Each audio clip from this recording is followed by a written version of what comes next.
अस्सलामुअलैकुम। आज का हमारा टॉपिक है ऑपरेशन रोलिंग थंडर। सबसे पहले हम देखेंगे इसके कॉन्टेक्स्ट कि ऑपरेशन रोलिंग थंडर था क्या, इसके गोल्स क्या थे, ये ऑपरेशन क्यों किया गया था, इसके कितने फेजेस थे, इसमें कितनी कैजुअलिटीज़ हुई थी और ऑपरेशन रोलिंग थंडर जो है वो सक्सेस हुआ था या फेल हो गया था। तो ऑपरेशन रोलिंग थंडर जो था ये 3 साल का एक ऑपरेशन था। ये एक बॉम्बिंग कैंपेन था जिसको 24 फरवरी 1965 से अक्टूबर 1968 तक लीड किया गया था। ये 3 साल का एक ऑपरेशन था और ये ड्यूरिंग द वियतनाम वार ये ऑपरेशन जो था वो कंडक्ट किया गया था। इसको कंडक्ट किया था यूएसए की नेवी फोर्स ने और एयरक्राफ्ट ने जो इंगेज कर रहे थे बॉम्बिंग। डिज़ाइन किया था इन्होंने एक बॉम्बिंग कैंपेज हो ची मन को टेक ओवर करने के लिए जो साउथ वियतनाम में था और साउथ वियतनाम को कैप्चर करने के लिए। ऑपरेशन रोलिंग थंडर का जो कोड नेम था वो अमेरिका बॉम्बिंग कैंपेन था। इसमें यूएसए जो था वो डायरेक्टली इन्वॉल्व नहीं था, लेकिन ये बैक टू सपोर्ट कर रहा था नॉर्थ वियतनाम को। ठीक है। The USA did not intend to completely destroy the North Vietnam and also hoped to avoiding involving China to Soviet Union.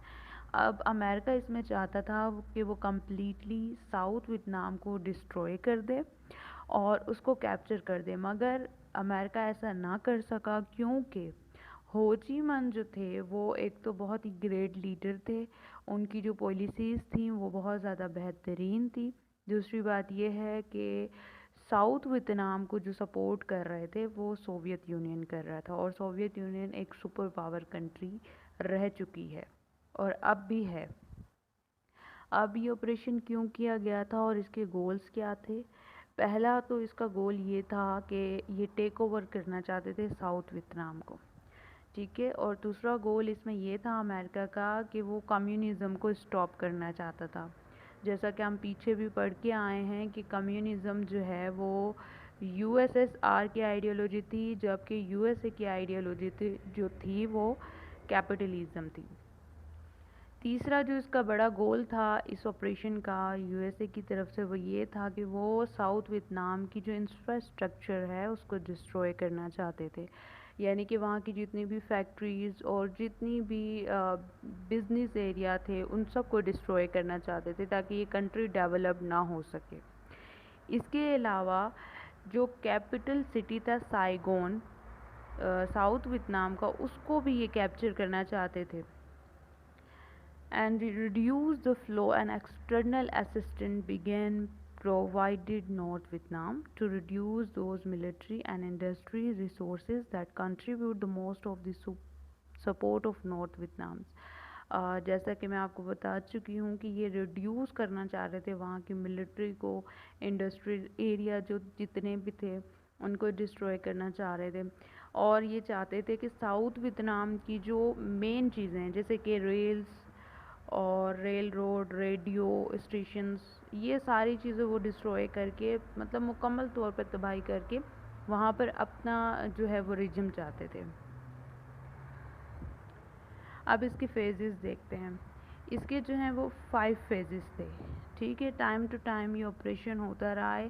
पहले मार्च 1960 से ये ऑपरेशन लॉन्च किया गया था, जिसमें नॉर्थ वियतनाम के साथ एक नेगोशिएशन की गई थी कि आप जो है या तो इस ऑपरेशन को ख़त्म किया जाए या तो फिर आप जो है अपने जो भी ट्रूप्स वगैरह थे उनको बैकवर्ड किया जाए। इनका जो टारगेट था वो एक तो ये था कि मिलिट्री को इनकी डिस्ट्रॉय कर दिया जाए, इनके बैराक्स, रडार साइट्स, अम्यूनिशंस, यानी कि जो इनके आलात वगैरह होते हैं, बरकी आलात वगैरह, उनको भी डिस्ट्रॉय किया जाए। तो इस बात पे पहले फ़ेज़ में नेगोशिएशन हुई थी। अब जो दूसरा फ़ेज़ था वो जुलाई 1965 टू जनवरी 1966 तक हुआ था। इसके अंदर इंक्रीज़ की गए थे target, locations, road, bridge, rail road और शिप्स वगैरह जो जो भी थे। फिर जो तीसरा फ़ेज़ था उसमें जुलाई 1966 टू अक्टूबर, ये जो है इस दौरान इस एरा में रहा था। इसमें क्या किया गया था, जो पेट्रोलियम, ऑयल और लुब्रिकेंट रिसोर्सेज थे, जैसे कि इनके पेट्रोलियम, चाहे वो पेट्रोल जहाज़ में डलने वाला था या फिर ट्रेन्स में, या फिर जो इनकी ट्रांसपोर्ट है सिस्टम, उसको कैप्चर करने के लिए किया गया था। तो इसके ऊपर भी एक नेगोशिएशन की गई थी। चौथा फेज़ जो था वो 1966 टू 1997 तक था। इसमें टारगेट आ जाता है इंडस्ट्रियल फैसिलिटीज़। एंड फाइनली जो 5 फेज़ था, 5 May 1967 to October 1968, they force remain industrial infrastructure in North Vietnam. Right, इतना तो आप लोगों को समझ आ गया होगा कि ये 5 फेजेस थे। इसके बाद इसमें कॉजुअलिटीज़ कितनी हुई थी कि नॉर्थ वियतनाम के जो सोल्जर थे, तकरीबन 20,000 नॉर्थ वियतनाम के सोल्जर इस ऑपरेशन में मारे गए थे, और जो सिविलियन मारे गए थे वो 30,000 थे। और इसके अंदर जो एयरक्राफ्ट थे वो 120 थे जो डिस्ट्रॉय हुए थे। अब नॉर्थ कोरिया के जो पायलट थे वो 14 पायलट थे जो इस ऑपरेशन में शहीद हुए थे। इसमें जो चाइना मिलिट्री की सपोर्ट थी उसमें भी चाइना के 20,000 जो फ़ौजी हैं, अफवाज हैं, उनका नुकसान हुआ था, वो मर गए थे। इसके अलावा यूएसए की जो मिलिट्री है उसमें 27,900 जो ऑफिसर्स थे वो मारे गए थे, जबकि सिविलियन जो थे वो 48,000 थे। और यूएसए के जो पायलट मारे गए थे वो 818 थे, क्योंकि ये ऑपरेशन उन्हीं की तरफ से था और अटैक भी उन लोगों ने किया था। इसमें तकरीबन इस ऑपरेशन में, इस 3 साल के ऑपरेशन में जो यूएसए ने कंडक्ट किया था साउथ वियतनाम के ख़िलाफ़, कि उसको डिस्ट्रॉय करने के लिए, कम्युनिज़म को स्टॉप करने के लिए, तो इसमें तकरीबन 2 मिलियन से ज़्यादा लोग जो थे वो मारे गए थे। 2 मिलियन बहुत बड़ी तादाद होती है, ये सारी कैजुअलिटीज़ थी। और इसके अलावा न जाने कितने ज़ख्मी हुए थे। अब बात करते हैं कि ये प्लान सक्सेस हुआ था या नहीं हुआ था। तो ऑपरेशन रोलिंग थंडर जो है, जिसका कोड नेम था अमेरिकन ऑपरेशन, तो ये ऑपरेशन जो था अभी तक डिबेट में चल रहा है, स्टिल इन डिबेट, कि ये सक्सेस था या नहीं। अब क्लाउज़विट्ज़ जो था उसका ये ड्रम है कि ऑपरेशन रोलिंग थंडर जो है वो फेल हुआ था।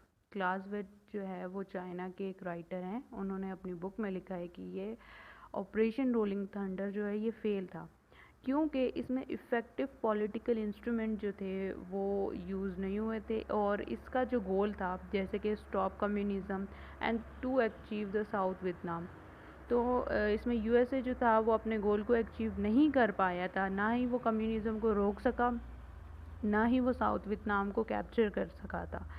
तो इसलिए बहुत सारे लोग यही कहते हैं कि ये ऑपरेशन फेल हुआ था। लेकिन अमेरिका ये क्लेम करता है कि ये ऑपरेशन सक्सेस था, क्योंकि वो 80% तक साउथ वियतनाम को डिस्ट्रॉय कर चुका था, और तकरीबन 2 मिलियन लोग जो थे वो इसमें मर चुके थे, और ना जाने कितने अनकाउंटेबल जो लोग थे इसमें ज़ख्मी हुए थे।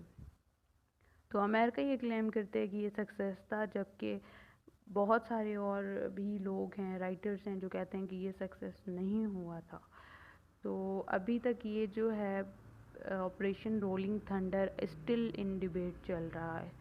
आप लोगों की क्या राय है, कमेंट में ज़रूर बताइएगा।